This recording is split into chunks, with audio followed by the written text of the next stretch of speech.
네. 자, 오늘부터는 저희가 신약 성경 야고보서 말씀을 나누려고 하는데요. 예전에 야고보서를 좀 읽었다고 하시는 분들은 아마 이 정도는 아실 겁니다. 야고보서는 행함을 강조하는 책이다. 우리의 믿음은 반드시 행함을 통해서 드러나야 한다. 이런 말을 한 번쯤은 들어보셨을 것 같아요. 왜냐하면 야고보서에 행함이 없는 믿음은 죽은 믿음이다. 이런 말씀이 계속 반복돼서 나오거든요. 그래서 신학자들 사이에서도 야고보서라는 이 성경 때문에 교리적인 논쟁이 끝없이 불거졌습니다. 그러니까 다른 성경을 보면 구원은 은혜로 얻는 것이고 또 믿음은 선물로 그저 받는 것인데 행하지 않으면 죽은 믿음이라고 하니까 행하지 않으면 구원에서 탈락되나? 제대로 살지 않으면 하나님이 자기 자녀들을 버리시는가?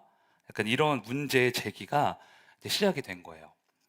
그러나 이 야고보의 편지라는 책을 쓰신 아신대학교 정성국 교수님은 야고보서는 믿음과 행함에 대한 신학적 논쟁이 중심이 아니다.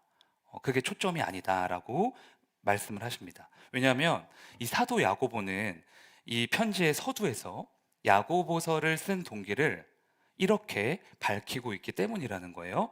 자, 1장 4절. 그럼 야고보서를 왜 쓰게 됐냐? 봅시다. 읽어볼까요? 시작. 인내를 온전히 이루라. 이는 너희로 온전하고 구비하여 조금도 부족함이 없게 하려 함이라. 아멘. 지금 야고보가 이 편지를 쓴 이유는 구원에 대한 이야기를 하고 싶어서가 아니라 이미 구원받은 성도들이 삶에서 어떻게 더 온전해질 수 있는가? 날이 갈수록 더 성장하고 더 성숙해질 수 있는가? 이게 목적이라는 거죠.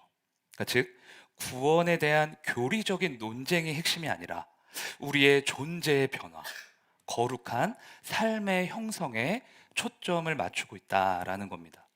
그래서 우리가 앞으로 이 야고보서 성경을 이제 앞으로 몇 주간 나누게 될 텐데 말씀을 들으시는 동안 한 가지 목적에 좀 초점을 맞춰 주셔야 돼요. 한 주 한 주 하나님이 우리에게 들려주시는 말씀을 통해 어떻게 나는 온전한 주님의 자녀가 될 수 있을까? 하나님은 나를 어떠한 존재로 만들기를 원하시는가? 네, 여기에 집중을 하셔야 됩니다. 그래서 야고보서의 키워드는 온전함입니다. 뭐라고요? 예, 온전함. 오늘 이거 핸드폰에 딱 적어 가시면 돼요. 온전함. 그러면 야고보는 어떤 사람들이 온전해지기를 바라고 이 편지를 썼을까? 자, 1장 1절 한번 볼까요? 읽어봅시다. 시작. 하나님과 주 예수 그리스도의 종 야고보는 안부를 전합니다. 네, 야고보는 흩어져 있는 12지파가 이 편지의 수신자라고 말하고 있습니다. 그러니까 다른 신약 성경과 확연한 차이점이 있어요. 그러니까 예를 들어 갈라디아서는 갈라디아 교회 성도들에게 보낸 편지잖아요. 그리고 고린도 전후서는 고린도 교회 성도들에게, 그러니까 그 교회 분들에게만 보내는 제 편지죠. 그런데 야고보서는 한 교회를 대상으로 작성한 게 아니라는 거예요. 흩어져 있는 12지파, 즉 디아스포라를 향해 쓰여진 편지입니다. 그러니까 디아스포라는 팔레스타인 땅 밖에 흩어져 있는 유대인들을 지칭하는 용어예요. 성경의 역사를 보면 유대인들이 살고 있는 그 팔레스타인 땅에 아수르와 바벨론이라는 엄청 큰 제국들이 쳐들어왔잖아요. 그래서 결국 이스라엘이 멸망당하게 되는데 그때 이스라엘 백성들이 적국의 포로로 다 끌려가게 됩니다. 그렇게 외국에서 포로 생활 겸 타지 생활을 하게 시작된 거예요. 그곳에 자신들 나름대로의 이제 공동체를 만들고 이제 사는 거죠. 그러다가 시간이 많이 흐르면서 사회적인 이유, 경제적인 이유로 자발적으로 디아스포라가 된 유대인들이 꽤 많이 생겨났습니다. 그러니까 자신의 고향이었던 팔레스타인 땅을 떠나 큰 국가, 큰 도시, 뭐 우리로 따지면 막 미국, 유럽 이런 데로 유학을 가거나 뭐 이민을 가거나 이런 식으로 삶의 새로운 기회를 찾아 다 이렇게 뿔뿔이 흩어지게 되는 거죠. 이런 이유로 유대인들은 더 이상 예루살렘 땅 안에서만 거주하지 않고 다른 국가, 다른 도시, 다른 땅에 흩어져서 살게 됩니다. 그러면 이제 온 땅으로 흩어졌어요. 이 흩어진 사람들이 제일 힘들어했던 건 뭘까요? 제일 힘들어했던 거. 언어, 문화, 아니면 물질. 뭐 이런 것들도 당연히 힘들었겠지만 그것보다 더 힘들었던 건 새로운 환경에서 받아들여야 하는 가치관이었어요. 가치관. 그 전에 예루살렘 있을 때에는 엄마, 아빠, 할아버지, 할머니랑 손 붙잡고 같이 사니까 주일이 되면 당연히 교회 가야지. 예배 드려야지. 이랬는데 다른 나라에서 혼자 있다 보니까 주일날 교회를 안 가도 되네? 이렇게 편하네? 행복하네? 아무런 문제가 없네? 이런 생각을 하게 되는 거예요. 그 전에 예루살렘에서 믿음 생활할 때는 늘 기도하고 성경을 보는 게 당연한 삶이었는데 외국에 나가서 믿지 않는 친구들이랑 같이 어울려 보니까 굳이 그렇게 믿음 생활하지 않아도 행복하네? 좋네? 이런 마음을 갖게 되는 거죠. 예루살렘 안에서 살았을 때의 가치관이 다른 나라, 다른 도시, 새로운 삶의 가치관과 충돌을 일으키게 된 겁니다. 내가 전에 살아온 방식이 맞나? 아니면 지금 내가 이곳에서 사는 이 방식이 맞나? 그러면서 온 땅으로 흩어진 그리스도인들이요, 신앙에 대한 타협을 하게 돼요. 타지에서 하나님을 향한 믿음을 버리고 거룩한 삶의 행실을 버리고 기도와 말씀을 버립니다. 그리고 거기에서 얻은 지식과 새로운 문화와 수많은 우상들로 자신의 삶을 채워 나가기 시작하는 거예요. 마음 한켠에 믿음이 있긴 있어요. 믿음이 있긴 있지만 삶의 현실에서는 세상의 온갖 것들을 다 받아들이면서 겉과 속이 다른 신앙생활을 하기 시작한 거죠.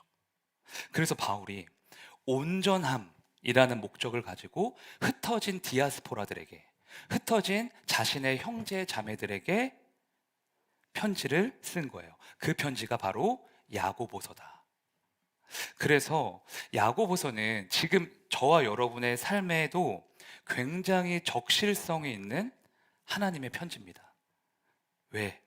주일에는 우리가 이렇게 세계로 선민교회라는 장소, 또 공동체로 모이지만 저희 내일이 되면 저희 다 흩어지잖아요. 하나님이 부르신 가정으로, 직장으로, 일터로, 학교로 다 그 부르심과 사명을 향해서 흩어집니다. 그런데 흩어져서 힘든 게 뭐예요? 하나님의 말씀대로 살지 못하는 내 모습. 주일에 예배 드릴 때 우리 같이 막 기도하고 뜨겁게 찬양하고 했지만 어느새 세상과 타협하고 있는 나의 실존, 그런 모습을 보면서 낙심하기도 하고 자책하기도 하잖아요. 그러니까 오늘날의 디아스포라는 저와 여러분인 거죠. 그런데 그런 우리에게 하나님이 딱 원하시는 건 하나라는 거예요. 온전함. 세상의 화려함에도 불구하고 또 수많은 유혹과 이간질에도 불구하고 온전히 나를 따라줄 수 있겠니? 온전한 나의 자녀가 되어줄 수 있겠니? 우리에게 이렇게 말씀하시는 거죠. 이렇게 온전함에 이르는 성도가 될 수 있도록 여러 가지 지혜와 길을 알려주시는데 오늘 본문은 그 중에서 경건에 포커스를 맞추고 있습니다. 그런데 오늘 본문은 우리가 평소에 생각하던 경건과 조금 달라요. 저 청년은 정말 경건한 사람이다. 저 집사님은 너무 경건하셔. 이렇게 말할 때 우리는 뭘 보고 평가하죠? 뭐 예배를 빠지지 않는 모습, 새벽 예배를 늘 지키시는 모습, 교회에서 봉사하고 헌신하는 모습, 이런 종교적인 삶의 행실을 보고 그렇게 평가를 하잖아요. 그런데 하나님이 말씀하시는 경고는 조금 다른 것 같아요. 오늘 본문 바로 앞에 있는 23절부터 25절 말씀을 보면 하나님께서 말씀을 거울에 비유하십니다. 거울. 자, 23절부터 25절 같이 읽어볼게요. 시작. 말씀을 듣고도 행하지 않는 사람은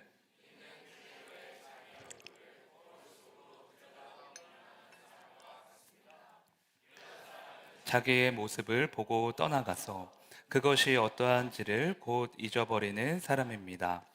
그런 완전한 율법, 곧 자유를 주는 율법을 잘 살피고 끊임없이 그대로 사는 사람은 율법을 듣고서 잊어버리는 사람이 아니라 그것을 실행하는 사람인 것입니다.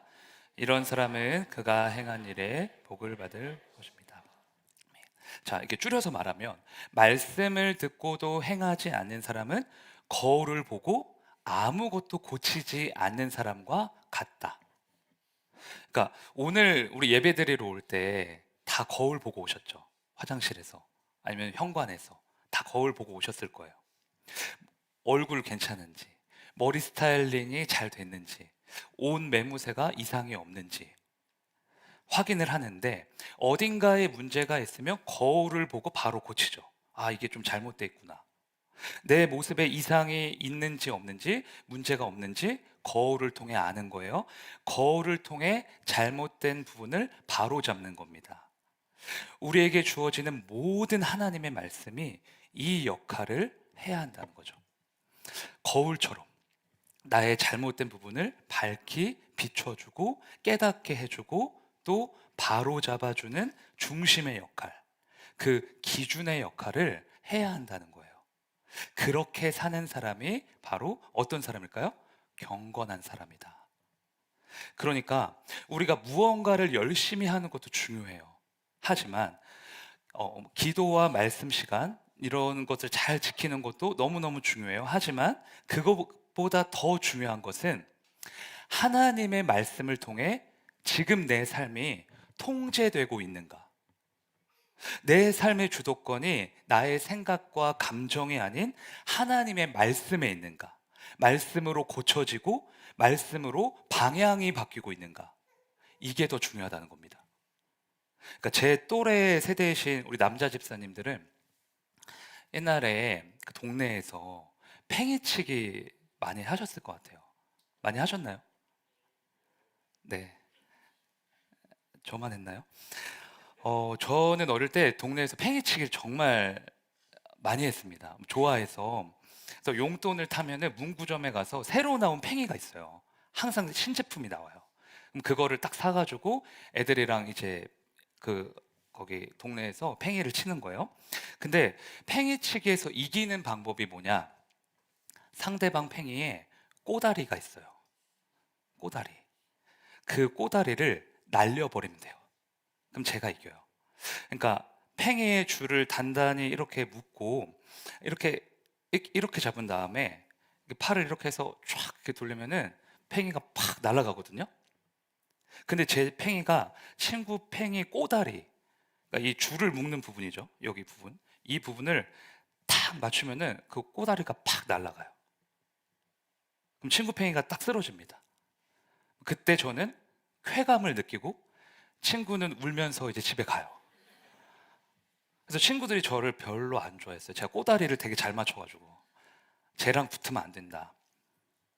근데 제가 그때 팽이를 딱 유심히 보면서 관찰한 게 하나 있었어요. 팽이가 정말 빨리 돌아가거든요.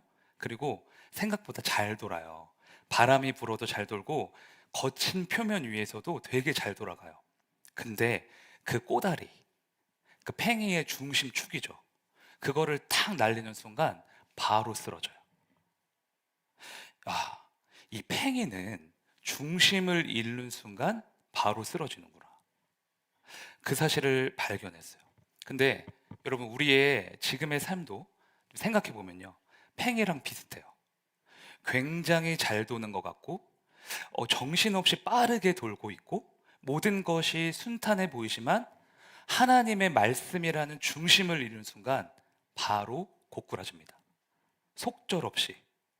그러나 반대로 생각하면, 우리가 하나님의 말씀에 붙들려 있기만 한다면, 말씀이 내 삶을 통제하고 있다면, 말씀이 거울이 되어서 내 삶을 비춰주고 바로 잡아주고 방향을 제시하고 있다면, 그 인생은 하나님의 은혜 가운데에서 가장 아름답게 돌아갈 거예요. 그러니까 여러분, 경건의 핵심이 뭐냐면 내 삶의 주도권이 말씀에 있는 것. 하나님의 말씀을 축으로 내 삶이 이렇게 돌아가고 있는 것. 말씀이 거울이 되어서 나의 잘못된 생각과 행동을 바로 잡아주는 것.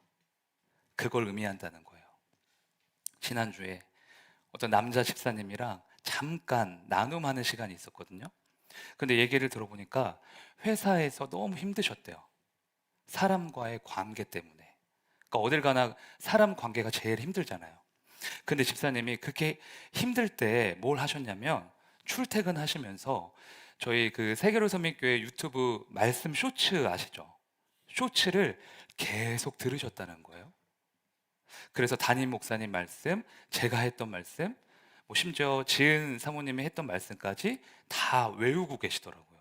100번도 더 넘게 들으셨대요. 안 좋은 생각이 들고 마음이 어려우니까, 너무 힘드니까 계속 말씀을 되뇌이신 거죠. 그랬더니 정말로 마음의 평안이 찾아오고, 직장에서 힘들게 했던 그분도 더 이상 그렇게 행동하지 않더라, 이렇게 간증을 하셨습니다. 말씀에 붙들렸을 뿐인데 정말 거짓말처럼 모든 것이 괜찮아졌다, 이렇게 나눔을 해주시더라고요. 들으면서 많은 위로와 도전을 받게 됐습니다. 정말 우리에게 소망을 주는 것은 주님의 말씀밖에 없구나. 말씀이 답이구나. 말씀이 축이 되고 말씀이 중심이 되어 우리의 인생이 돌아간다면 이건 반드시 승리하는구나 깨달았죠. 사랑하는 형제 자매님들, 하나님의 말씀이 우리의 유일한 소망임을 믿으십니까? 말씀을 향한 여러분의 이 믿음이 여러분의 삶 곳곳에서도 행함으로 나타나고 열매로 맺어지는 복된 인생 되시길 주님의 이름으로 축원합니다. 저를 따라 선포하실까요? 말씀을 살아내게 하소서. 네, 오늘 본문 말씀 다시 한번 좀 읽었으면 좋겠습니다. 네, 시작. 하나님 아버지 앞에서 정결하고 더러움이 없는 경건은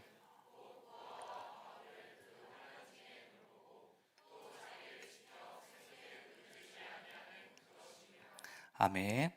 제가 신대원 다닐 때 성인이라고 불렸던 한 교수님이 계셨어요. 정년 퇴임이 얼마 남지 않은 할아버지 교수님이셨는데 얼마나 겸손하시냐면 항상 자전거, 근데 그 자전거도 좋은 게 아니에요. 굉장히 안 좋은 자전거를 타고 출근을 하세요, 학교로. 근데 학생이 이렇게 지나가다가 교수님 보고 이제 인사를 하잖아요. 교수님 안녕하십니까? 인사를 하면은 자전거에서 내리세요. 내려서 그 학생한테 90도로 인사를 하세요. 그러니까 그 정도로 겸손하신. 그래서 자기가 가르치는 학생들은 그냥 학생이 아니라 하나님의 나라를 세워가는 주의 종들이라는 거예요. 그래서 제가 우리 전도사님들한테는 항상 그렇게 예의를 지킨다. 굉장히 겸손하시죠.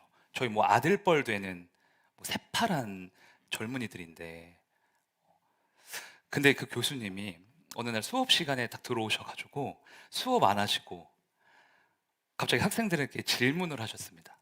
앞에 앉아있던 학생들에게 마이크를 딱 갖다 대시면서 자네 경건이 뭐라고 생각하나?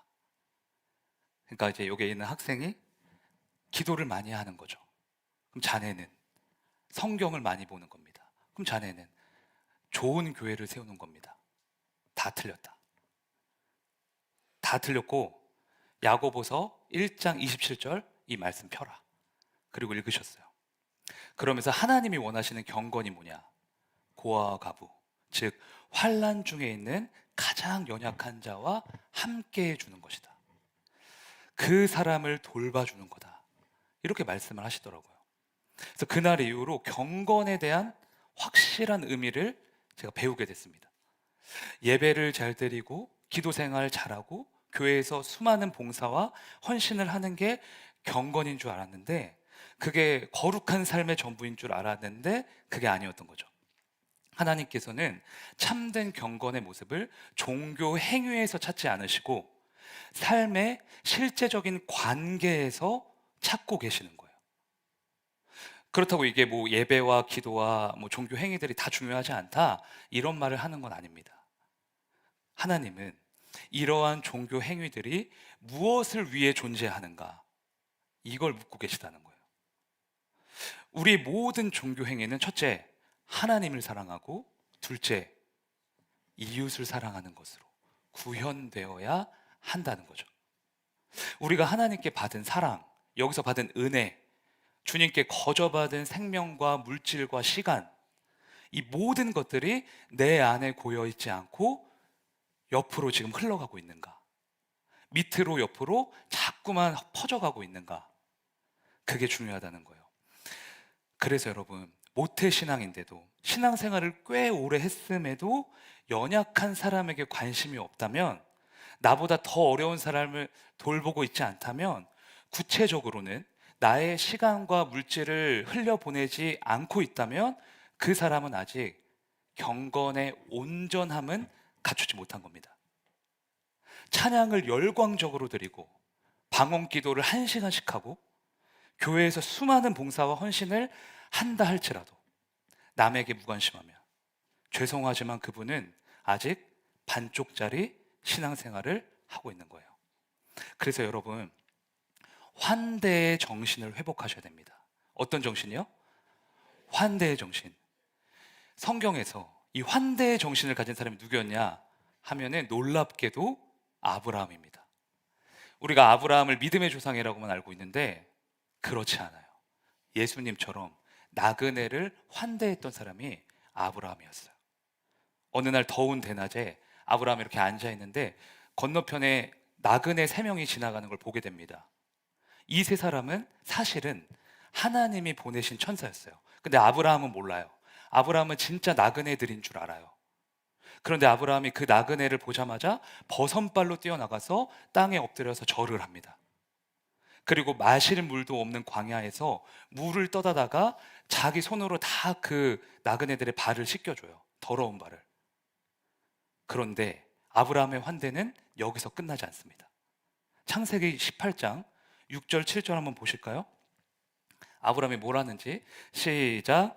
아브라함이 장막 안으로 뛰어들어가서 사라에게 말하였다. 빨리 고운 밀가루 3스아를. 아브라함이 집 짐승 떼가 있는 대로 달려가서 기름진 좋은 송아지 한 마리를 끌어다가 하인에게 주니 하인이 재빨리 그것을 잡아서 요리하였다. 아멘. 장막으로 막 뛰어들어가서 자신의 아내 사레에게 다급히 말하고 있습니다.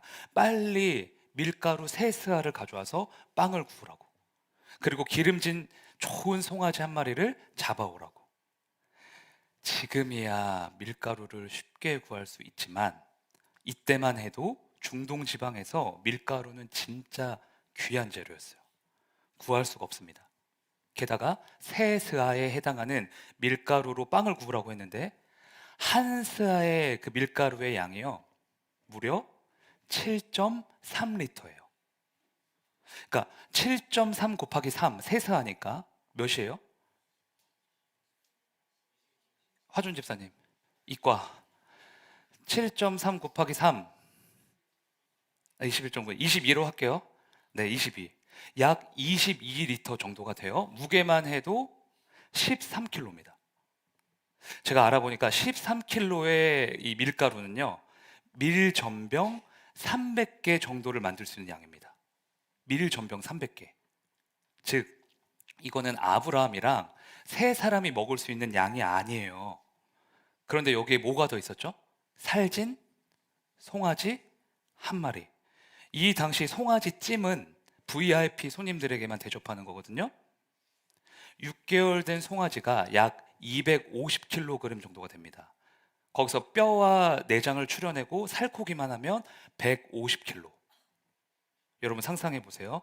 더운 대낮에 광야에서 300여 개의 빵을 뭐예요? 불로 굽고 150kg나 되는 송아지찜을 만들려고 지금 동분서주하고 있는 거예요. 이렇게 엄청난 양의 요리를 하기 위해 아브라함 혼자 움직였을까요? 아니죠. 아내랑 자기 자식들이랑 모든 하인들이 다 붙어서 지금 그 잔치를 열고 있는 거예요. 그러니까 이건 대접이 아닙니다. 대접. 아브라함은 지금 한 영혼, 그 나그네들을 위해서 잔치를 열고 있는 거예요. 마을 잔치 같이. 단지 세 사람을 환대하기 위해서. 그것도 처음 보는 사람들. 그냥 지나가는 나그네들을 대접하기 위해서. 이런 일을 하고 있는 거죠. 아브라함의 이 모습을 지금 우리의 언어로 표현하면 완전 오바입니다. 오지랖. 오지랖도 이런 오지랖이 없죠. 처음 보는 사람을 위해서 누가 이렇게 해요? 그 사람들이 나한테 돌려줄 것도 아닌데 엄청 손해보는 거잖아요. 물질이나 체력이나 시간이나. 그 사람들의 말도 들어줘야 돼요. 감정 노동까지 해야 됩니다. 그런데 아브라함은 그렇게 오버하면서 오지랖을 떨면서 나그네들을 환대했어요. 어떻게 그럴 수 있었을까요? 제가 앞서 말씀드렸지만 아브라함에게는 환대의 정신이 있었기 때문이에요. 우리말 환대를 영어로 바꾸면 make room이라고 하더라고요. make room이 뭐예요? 말 그대로 하면 방을 만드는 거, 공간을 만들어주는 거. 단순히 환영하는 수준이 아니라 그 사람의 필요를 위해 나의 공간을 내어주는 거예요. 나를 비워서 내 삶의 자리까지 초청하는 거죠. 그게 환대라는 거예요. 그래서 환대의 중심에는 나의 필요가 아닌 그 사람의 필요가 있습니다. 내가 주고 싶은 사랑이 아닌 그 사람이 받아야만 하는 사랑이 있어요. 철저히 그 사람에게 맞춰진 환대. 이렇게 우리가 환대할 때 기꺼이 손해를 감수하고 나의 모든 것을 비워서 내 이웃을 사랑하며 그 사람을 내 삶 가운데 초청할 때 하나님이 우리의 인생을 어떻게 평가하시는가? 마태복음 25장 40절입니다. 읽겠습니다. 시작. 임금이 대답하여 이르시되 내가 진실로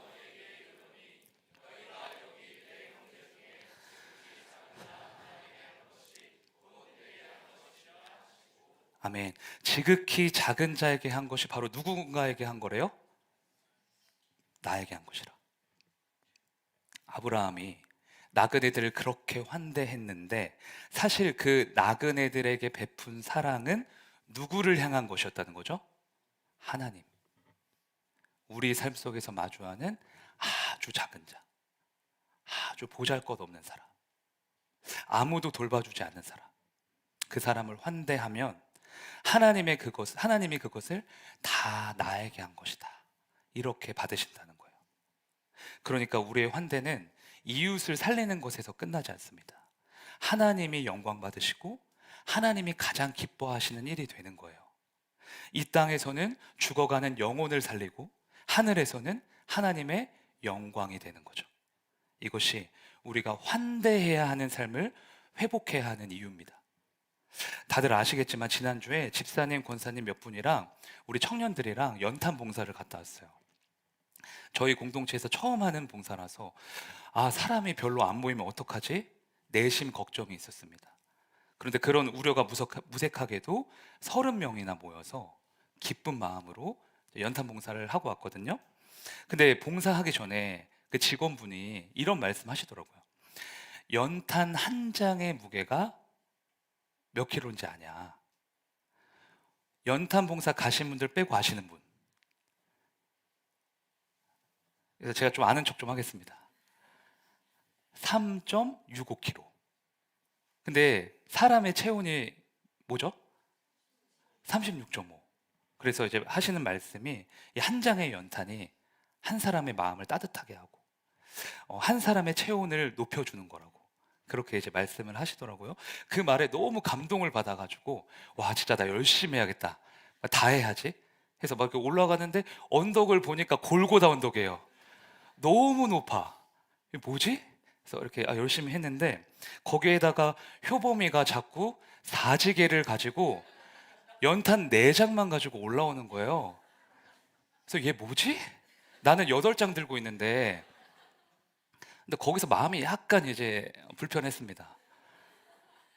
근데 나중에 알고 보니까 4지개짜리밖에 없어서 그렇게 했다고 하더라고요. 이따가 영상으로 확인을 하실 수 있을 겁니다. 근데 이제 봉사를 다 마치고 돌아오는데 마음에, 그냥 제 마음에 뭔가 알 수 없는 벅참이 있더라고요. 벅참. 그러니까 이게 기쁜 게 아니라 벅찬 느낌이었어요. 꽉 찬 느낌. 근데 밥 먹으면서 이렇게 나눔을 해보니까 저뿐만 아니라 집사님들도, 우리 청년들도 다 똑같은 마음이더라고요. 벅차다. 그래서 생각했어요. 아, 이거는 이웃을 사랑할 때만 얻을 수 있는 성령이 주시는 아주 특별한 감동과 감격이구나. 이게 돈으로도 살 수 없는 걸 우리는 얻었구나. 다짐했습니다. 그래서 이것이 하나의 이벤트가 아니라 우리 공동체의 삶이 되게 해야겠다. 연탄 봉사뿐만 아니라 지역사회를 살리는, 죽어가는 영혼을 살리는, 비록 우리에게 돌아오는 게 없을지라도, 아무도 우리를 알아주지 않는다 할지라도 세상이 줄 수 없는 그 평안을 맛보기 위해서 지극히 작은 자에게 한 게 내게 한 것이라는 하나님의 말씀에 순종하기 위해서 그렇게 나아가야겠다고 다짐했습니다. 저는 이 다짐이 우리 모두의 다짐인 줄로 믿습니다. 그래서 우리 모두가 환대의 정신을 좀 회복했으면 좋겠어요. 고아와 가부와 나그네의 필요를 위해 나의 공간을 기꺼이 내어주는 우리가 되기를 소망합니다. 어색할 수 있어요. 불편할 수 있어요. 그러나 그거를 예수님의 사랑으로 깨트리는 우리가 되었으면 좋겠어요. 그래서 잘했다, 너무 충성된 종이다, 이렇게 칭찬받는 경건한 우리 공동체가 되기를 주의 이름으로 축복합니다. 저를 따라 선포하시겠습니다. 환대함으로 사랑하게 하소서. 네, 오늘은 우리가 앞서 불렀던 경건이라는 찬양 다시 한번 부르면서 작은 예수가 되어 이웃을 사랑하겠다고 함께 고백하겠습니다.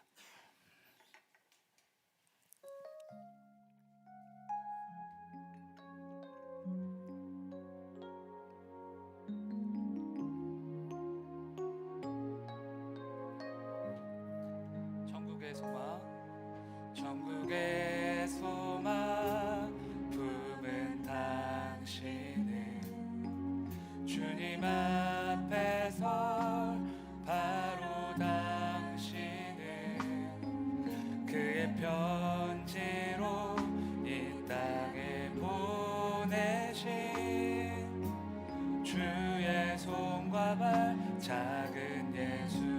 주님 앞에서, 주님 앞에서 흠없는 경건을 고아와 과부를 위해 삶 나누는 것, 주 이름으로 사랑을 전할 때 아름다운 주의 나라 이루어지네.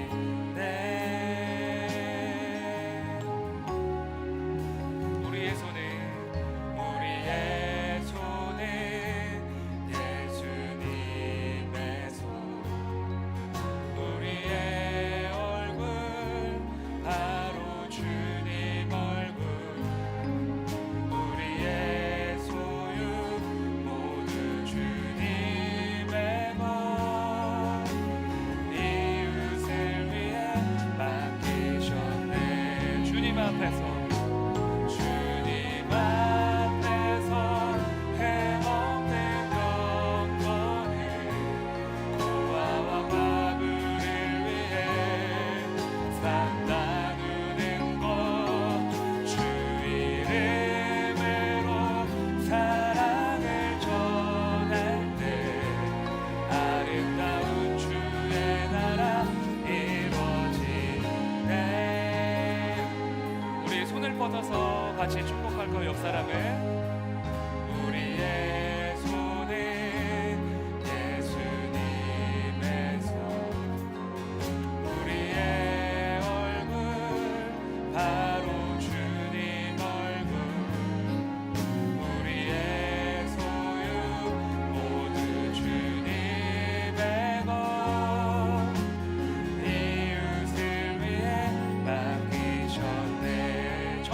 소망, 천국의 소망 부른 당신을 주님 앞에 설 바로 당신을 그의 편지로 이 땅에 보내신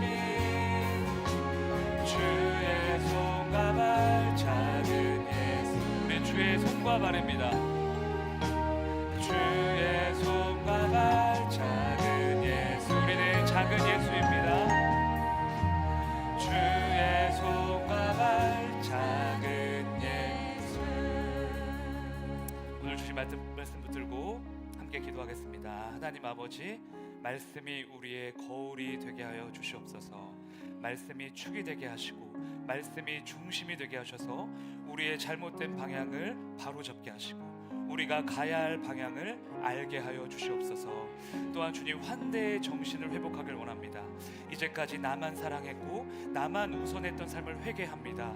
이제는 상대방의 필요를 위해 나의 삶을 기꺼이 내어주는 환대의 사랑을 실천하길 원하오니 우리에게 주의 사랑을 가득 부어 주시어서 사랑을 행하는 경건한 주님의 자녀가 되게 하여 주시옵소서. 이 시간 주님의 이름 부르짖고 함께 기도하겠습니다. 주여